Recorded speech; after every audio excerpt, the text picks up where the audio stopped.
అందరికీ శనార్థులు ఎట్లున్నారు మంచిగున్నారులే నేనైతే మస్తుగున్నా చలో మాస్ మలన్న ముచ్చట్లు powered by software cracked heel repair cream లోకి స్వాగతం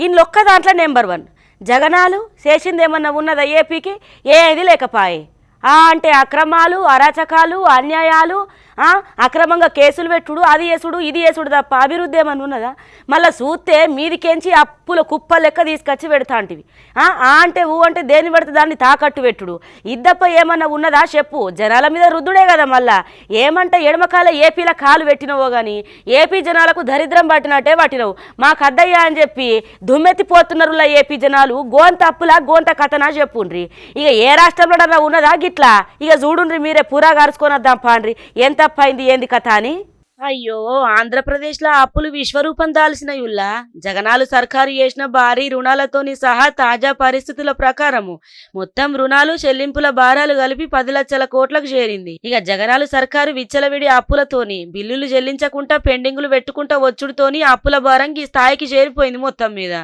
ఎక్కడ దొరికితే అక్కడ ఏది కావాలంటే అది తాకట్టు పెట్టుకుంటా రాష్ట్ర భవిష్యత్తును అగమ్య గోచరం చేసుకుంటా రుణభారాన్ని వెంచేసింది జగనాలు సర్కారు కేంద్రం హెచ్చరిస్తున్నా శ్రీలంక చూసి కళ్ళు తెరుండ్రని సాక్షాత్తు కేంద్ర మంత్రి అలర్ట్ చేసినా కూడా పెడచెవిన పెడుతున్నది జగనాలు సర్కారు ఇంకో రోజు కాంట్రాక్టర్లకు చెల్లింపులు చేయలేక చేతులెత్తేస్తున్నది ఇక గాబారం కూడా 170 కోట్ల దాకా చేరినట్లు అనాధికారిక అంచనా ఇక పెండింగ్ బిల్లులు ఒక రకంగా చెప్పాలంటే అప్పుల సొంటివే గయ్యి కూడా వెరసి రాష్ట్రం రుణాల సుడిగుండంలో చిక్కుకపోతున్నది ఇక జగనాలు ఏండ్ల ఏవని అంటే అప్పులలో ఏవని అన్నట్టు మొత్తం మీద అప్పులు కుప్పలెక్క తీసుకొచ్చి పెడుతుండు గానీ అభివృద్ధి చూస్తే మాత్రం శూన్యం ఆయనుల్లా అది చూసినారులో ఎట్లున్నదో కథ ఏపీ అప్పులను చూసి జాతీయ స్థాయిలో ఉలికి పడుతున్నారు మరి జగనాలు సర్కార్లో అభివృద్ధి అయితే అంతంత మాత్రమే రుణవృద్ధి మాత్రం ఎన్నో రేట్లు ఎక్కువ మళ్ళీ మీదికేని చూసుకుంటే రాష్ట్ర ఆర్థిక శాఖ సలహాదారులు అధికారులు ఎక్కడ ఎట్లా అప్పు ఉట్టొచ్చనో అన్వేషించి ప్రభుత్వానికి మార్గనిర్దేశం చేసే పనులలో నిమగ్నమై ఉన్నారులా ఈ అప్పుల తీరు కేంద్ర ఆర్థిక శాఖను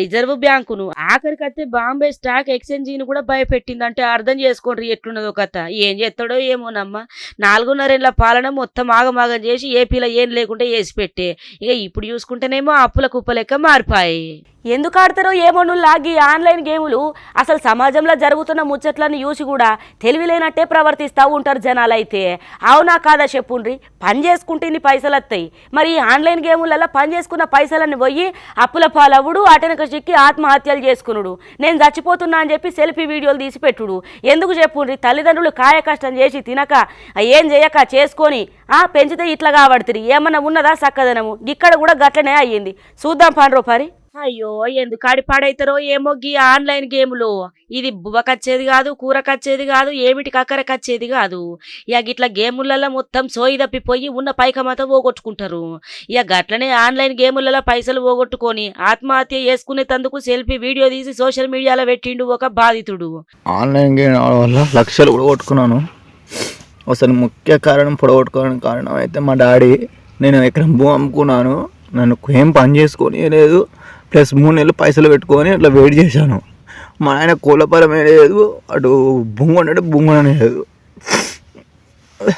నువ్వు ఎట్లా బతుకుపోరా అని నా పైసలు 3 నెలలు దగ్గర పెట్టుకున్నా అసలు ఎట్టనో అది ఆన్లైన్ గేమ్ అసలు ఎట్టనో అలవాటు అయిపోయింది నేను తట్టుకోలేకపోతున్నా నా సాగుకు మెయిన్ కాలం మా నాయన ఇక ఈ ఆన్లైన్ గేమ్ వ్యసనంగా మారిపోయింది దీంతో అన్ని పైసలన్నీ ఆన్లైన్ గేమ్లో పోగొట్టుకున్నాడులా ఆఖరికత్తే నా సావుకు తండ్రి కారణమని సెల్ఫీ వీడియోలో రికార్డు చేసి సోషల్ మీడియాలో పెట్టిండు ఇక ముచ్చట తెలుసుకున్నగైన తండ్రి భువనగిరి రూరల్ పోలీస్ టౌన్లో ఫిర్యాదు చేసిండు ఇక ఇప్పటిదాకా ఆన్లైన్ గేమ్కు బానిసైన ప్రసాద్ ఆచూకీ దొరకనే లేదంటనుల్లా తెలంగాణ సర్కారు ఫ్రీ బస్సు పెట్టింది కదా నుల్లా మహిళలందరూ కూడా తెలంగాణలో గుర్తింపు కార్డు ఒకటి పట్టుకొని యాడికన్నా తిరిగి రావచ్చు అన్నట్టు ఇదంతా మంచిగానే ఉన్నది సారు కాకపోతేనే మా ఆటో డ్రైవర్లకే బతుకు తెరువు అనేది బాగా కష్టమైపోయింది మేము బతికేదే గిదిని మీద నాయే మరి ఎట్లా చేయాలా ఏం చేయాలా చెప్పు ఇక ఎక్కేటోళ్ళు పోయేటోళ్ళు అప్ అండ్ డౌన్లు వేసేటోళ్ళు ఉంటారు కదా గాళ్ళు కూడా ఫ్రీ బస్ అని పోవడుతుంది ఇక ఏం చేయాలా అని చెప్పి ఒక ఆటో డ్రైవర్ అన్న గిట్లా చేసిండుల్లా ఇక చూద్దాం పాండ్రి ఏంది కథ ఏందన్నది బతుకు తెరువు కోసం ఒక ఆటో డ్రైవర్ అన్న వినూత ఆలోచన చేసిండు.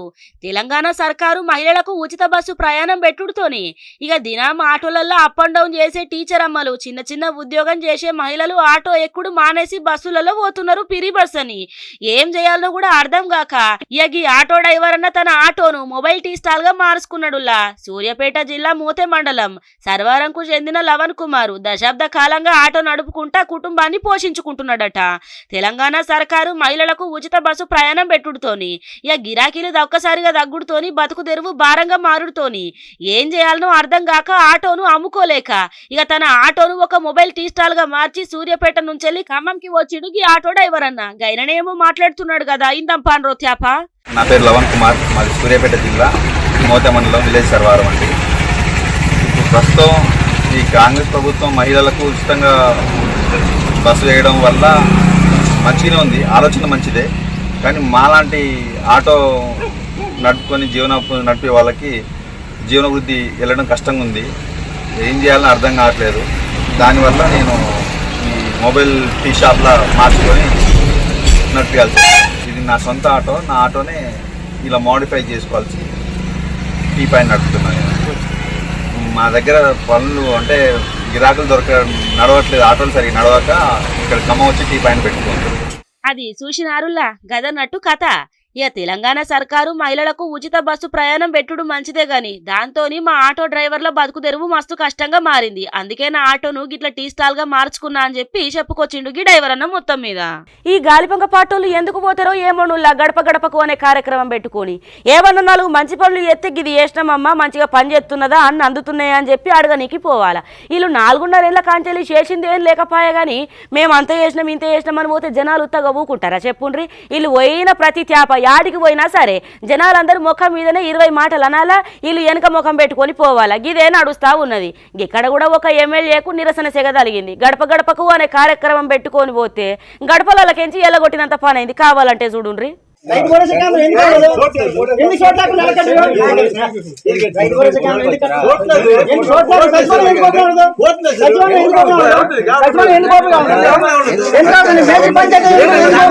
అగో విజయనగరం రాజన్ నియోజకవర్గ గాలిపంకపాటి ఎమ్మెల్యే కంబాల జోగులకు సేదనుభవం ఎదురైందుల్లా.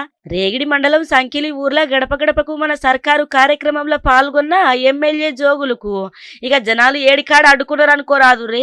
సంకిలి సచివాలయ పరిధిలున్న రైతు భరోసా కేంద్ర సచివాలయం గింతదాకా ఎందుకు ఓపెన్ చేయలేదు అని చెప్పి ఎమ్మెల్యే జోగులను అడ్డుకొని నిలదీసిరు సంకిలి ఊరు యువకులు.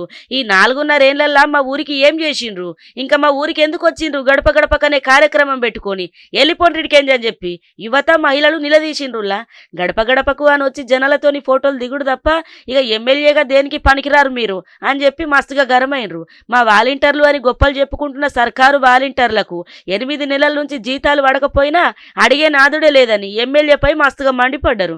ఇక ఊరోళ్ళంతా నిలదీసుడుతోని అక్కడి నుంచి వెనుకకు తిరిగి వెళ్ళిపోయిండు కంబాల జోగులు అయిన ఆన్సర్లు.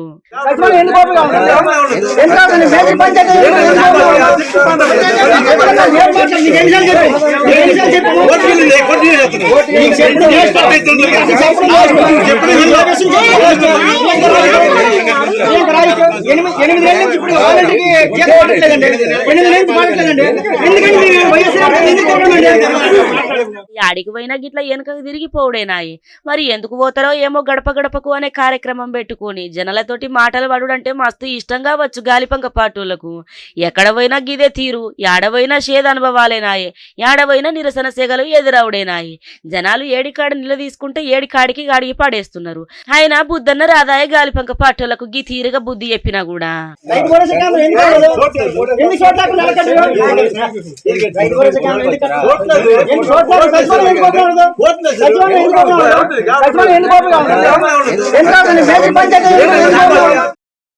మందులేని రోగమో ఇది మంది అంట పడ్డదో, మాయదారి రోగమో మనలను ఆగం చేస్తున్నదో, ఏం రోగం అమ్మా, ఇప్పటికే లేనిపోని రోగాలు అన్నచ్చి ఇప్పుడిప్పుడే తేరుకుంటున్నామనంటే మళ్ళీ ఒక పాట వాడబడుతుంది అని అనుకుంటున్నారులే మీరంతా. అవునుల్లా ఈ కరోనా పాడుగాను ఏమంట వచ్చిందో కానీ ఇడిసబెట్టి పోయేటట్టే లేదు కదా. కరోనా కాంచెల్లి వేరియంట్ల మీద వేరియంట్లు రాబట్టే మళ్ళీ కొత్త వేరియంట్ వచ్చి పడ్డదట. అవునుల్లా ఇక గాపోతే మస్తుగా తిప్పలు పడుతుంది, బాగా మంది ప్రాణాలు కూడా కోల్పోయినరు, మళ్ళీ వస్తున్నదట. ఏదేమున్నా ఇంకా కొన్నాళ్ళు గుండెల భారాలు మోసుకుంటా కొన్నాళ్ళు దూరాలు పాటించుండ్రి, లేకపోతే గాయాలు వచ్చిన కాలం వస్తుంది మళ్ళా. భద్రం చెప్తున్నా, ముక్కులకు మాస్కులు పెట్టుకోండ్రి, ఇక దూరాలు పాటించుండ్రి, శానిటైజర్లు కొట్టుకోండ్రి, నిమ్మలంగా ఉండుర్రి. ఏదేమున్నా మళ్ళొచ్చి పాడైతుందట మహమ్మారి. కరోనా మహమ్మారి మళ్ళీ పంజా ఇసిరి పాడైతున్నదిలా, రూపం మార్చుకొని కొత్త వేరియంట్ తోని విజృంభిస్తున్నది కోవిడ్ వైరస్. ఇక భారత్లో కలకలం రేపుతున్నది అనుకో రాదుర్రి. నిన్న ఒక్కరోజే 400 కరోనా కేసులు నమోదు కాగా 5 కాలం చేసిండ్రు. ఇక ఈ కాలం చేసిన వాళ్ళ 4 మంది కేరళ వాసులు కాగా ఒక్కరు యూపీకి చెందిన వ్యక్తిగా గుర్తించిండ్రులా. దేశవ్యాప్తంగా రోజువారీ కరోనా కేసులు పెరుగుతున్నాయేలా కేంద్రం అన్ని రాష్ట్రాలకు కోవిడ్ అలర్ట్ జారీ చేసింది. వైద్యారోగ్య సిబ్బంది అప్రమత్తంగా ఉండాలని సూచించింది. ఇక అవసరమైన RT-PCR టెస్టు కిట్లు, కోవిడ్ పరీక్షలకు సిద్ధంగా ఉండాలని ఆదేశించిందిలా. ఇక ఎప్పటికప్పుడు పాజిటివ్ శాంపిల్ను జీనోమ్ సీక్వెన్సింగ్ కు పంపాలని కోరింది. మొత్తం మీద తప్పనిసరిగా మాస్కులు పెట్టుకోవాలా, ఇక కోవిడ్ నిబంధనలు కూడా పాటించాలని సూచించింది. ఏం పాడైందో ఏమో ఈ కరోనా పాడైపోను, ఏమంటే వచ్చిందో కానీ మొత్తం అట్లా కుట్లం చేసి పాడాయే. ఇప్పుడే కోలుకుంటున్నామంటే మళ్ళా గిట్ల రావట్టేనులా. ఏదేమున్న భద్రంగా ఉండు రిజరా. మొత్తం మీద రాబోయే పండుగల సీజన్ నేపథ్యంలో జనాలు మస్తుగా అప్రమత్తంగా ఉండాలని కేంద్రం హెచ్చరించింది. శ్వాసకోశ పరిశుభ్రతను పాటించుడుతోని కరోనా వైరస్ వ్యాప్తి చెందే ప్రమాదాన్ని తగ్గించవచ్చని తెలుపుకొచ్చింది. ఇక ముసలోళ్ళు, రోగనిరోధక శక్తి తక్కువ ఉన్నోళ్ల పట్ల అప్రమత్తంగా ఉండాలని కోరింది. సర్కారు ప్రైవేటు దవాఖాన్లల్లా సంసిద్ధతలను పరీక్షించేందుకు కేంద్ర ఆరోగ్య శాఖ చేపడుతున్న మాక్ డ్రెస్సిల్లా భాగస్వామ్యం కావాలని కేంద్రం సూచించింది. ఇక ఈ ఏడాది సెప్టెంబర్లో కరోనా సబ్ వేరియంట్ JN1ని అమెరికాలో గుర్తించిండ్రు. ప్రస్తుతం 38 దేశాలకు ఇది విస్తరించిందిలా. ఇక మళ్ళా కొన్నాళ్ళు గుండెల భారాలు మోసుకుంటూ దూరాలు పాటించి ముక్కులకు మాస్కులు పెట్టుకొని చేతులకు శానిటైజర్లు కొట్టుకుంటేనే మంచిగుంటది. లేకపోతే గాయాళ్ళ ఎట్లయింది చెప్పుండ్రి. గది మొదలు పెట్టుకొని మెదురుండి జరా. ఏపీల రోడ్లన్నీ వలలో ఎంత ముద్దుగున్నాయి, వలలో బస్సులనే ఓంగా వలలో బేజారే వచ్చు, వలలో ఆటోలను ఓంగా వలలో ఉయ్యాలలు వచ్చు, వలలో నీ ముదరష్టమైపోను ఓ జగ్గులు ఓ త్యాపాన్ని బండి పట్టుకొని వచ్చి చూడు ఇక్కడ ఎట్లున్నాయో, కళ్ళు పెద్దగా వేసుకొని చూడు, గింత అన్నెలం ఉంటుందా చెప్పు. అచ్చపోయేటోళ్లకు ఏమన్నా కానీ ఎసొంటి ప్రమాదాలు జరిగినా నీకు పోదాయే. నేను పోయే బండి కాడ మంచిగా ఉంటే చాలు, గవ్వని నాకే మెరక. జనాలు ఓట్లేసిర్రు, గెలిపించిర్రు, 4.5 ఏళ్ళకెంచి ఏళ్తున్నా, నా వెనకనే వేసుకుంటున్నా, ఇంకా జనాల గురించి నాకెందుకు అని అనుకునే రకం నువ్వు. గింత అధ్వానం ఉంటాయా చెప్పుండ్రి. ఇక ఈ రోడ్ల ముచ్చట మీదనే ఇక టీడీపీ జనసేన నేతలు ఆందోళనకు దిగిండ్రులా. కావాలంటే చూడుండ్రి ఎంత అధ్వానం ఉన్నాయో రోడ్లు. అవిట్లి రోడ్లు అంటారా చెప్పుర్రి మీరే. గుంటూరు జిల్లా పత్తిపాడు నియోజకవర్గంలో రోడ్ల ముచ్చట మీద ఆందోళనకు దిగిండ్రులా టీడీపీ జనసేన నేతలు. మరి దిగరా చెప్పుండ్రి. ఏపీలో ఏ రోడ్డన్నా సక్కంగా ఉంటుందా? అటుపోయినా ఇటుపోయినా ఉయ్యాల జంపాల టుంగుటుయ్యాలన్నట్టే ఊకుంటా పోవాల బండ్ల మీద. కాకుమాను రోడ్డు మీద బైఠాయించి నిరసన తెలుపుతున్నారు మొత్తం మీద టీడీపీ జనసేన నేతలు. 4 ఏళ్ల కాంచెల్లి కాకుమాను కాడ కల్వట్టు శిథిలావస్థకు చేరినా కూడా సర్కారు పట్టించుకున్న పాపాన పోతలేదని చెప్పి మస్తుగా మండిపడ్డారు. దీంతోని బండ్లు అత్తేందుకు పోయేందుకు మస్తు ఇబ్బందులు ఏర్పడుతున్నది. జనాలకు ఏమైనా ఏం అక్కర పట్టనట్టే ఉంటే ఏందన్నట్టు. ఈ చిన్న కలవట్టు కూడా గట్టలేని సీఎం జగనాలు ఇక రాష్ట్రాన్ని ఏం పరిపాలిస్తాడమ్మా అని చెప్పి ఎద్దేవా చేసిండ్రు. తాత్కాలిక మరమ్మతులైనా చేయకపోతే కలెక్టర్ కార్యాలయాన్ని ముట్టడిస్తామని చెప్పి అనుకొస్తున్నారు జనసేన టీడీపీ నేతలు. అనరా మరి అంత మంచిగా ఉన్నాయి గమ్మత్తు రోడ్లు. కావాలంటే చూడుండ్రి. పెద్ద వెహికల్స్ తప్పితే మామూలుగా మనం డొమెస్టిక్ గా వాడుకునే కార్లు ఏది కూడా వెళ్ళని పరిస్థితి. చూడండి, అదే వాళ్ళే ఇంత ఇబ్బంది పడుతున్నారు. ఇందాక లేస్తున్నాయి ఇవన్నీ కూడా. ఇంత దుర్మార్గంగా ఉంటే మరి ముఖ్యమంత్రి గారు ఏదో నేనే నమ్మకం, నువ్వే నమ్మకం, నువ్వే మా భవిష్యత్తు అని ఒక పక్కన స్టిక్కర్లు వేస్తున్నారు. ఏంటి భవిష్యత్తు అంటే ఏంటి నమ్మకం ఏంటి? ఒక చిన్నపాటి దాదాపు ఇది కోట్లలో కూడా ఖర్చు కాదు, లక్షల్లో అయ్యేటటువంటి ఒక చిన్న పనిని చేయలేనటువంటి ఈ ముఖ్యమంత్రి గారు నేనే ఎందుకు కావాలని చెప్పి పెద్ద ఎత్తున మళ్ళా రోడ్లను ప్రచారం చేస్తున్నారు. మేము చెప్తున్నాం ముఖ్యమంత్రి గారు, మీరు ఎందుకు అవసరము, ఈ రాష్ట్రానికి మీరు ఎందుకు అవసరం? మీ యొక్క ఎమ్మెల్యే ప్రాతినిధ్యం వస్తున్నటువంటి పత్తిపాడు నియోజకవర్గంలోని కాకుమాను మండలంలో కాకుమాను నుంచి బాపట్ల వెళ్లాల్సినటువంటి రోడ్డు పరిస్థితి ఇది. ఇక్కడ ఒక చిన్నపాటి కారు కూడా ఈ రోడ్లో నుంచి వెళ్ళదు. మెయిన్ రోడ్డు ఇది. మళ్ళీ అది చూసిరు కదా ఎట్లున్నాయో రోడ్లాగా. అవి రోడ్లు అంటే గట్లుంటాయి. నీ చక్కదనం పాడైపోను. మరి గివి కూడా చూడని సీఎం జగనాలు ఇక రాష్ట్రాన్ని ఏం పాలిస్తాడు చెప్పుండ్రి. అయినా పాలించింది ఏముంది, ఏపీని ఎటు కాకుండా వేసి పెట్టి 4.5 ఏళ్లకించి జనాలు కూడా బాగానే చూస్తున్నారు కదా. ఇక దగ్గర పడ్డాయి రోజులు. ఓ జగ్గులు ఓ త్యాపని బండి పట్టుకొని నీ మొత్తం అందరు వచ్చి తిరిగిపోండి నీ కుటుంబం అంతా గిటు. అప్పుడైతే మీకు అర్థమవుతుంది జనాలంటే అంత అగువ కనబడుతున్నారు.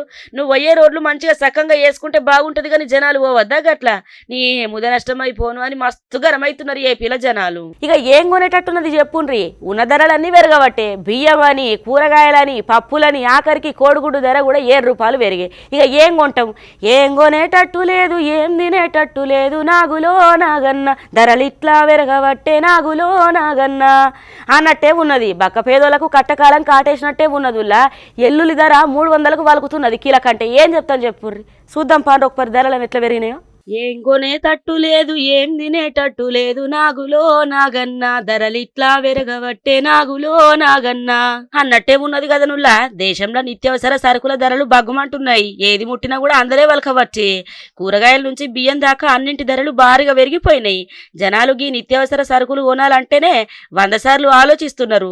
ఇక కొత్తగా మళ్ళా ఎల్లుల్లి ధరలు భారీగా పెరిగినాయుల్లా. ప్రస్తుతం వెల్లుల్లి ఆల్ టైం రికార్డు ధరకు చేరింది.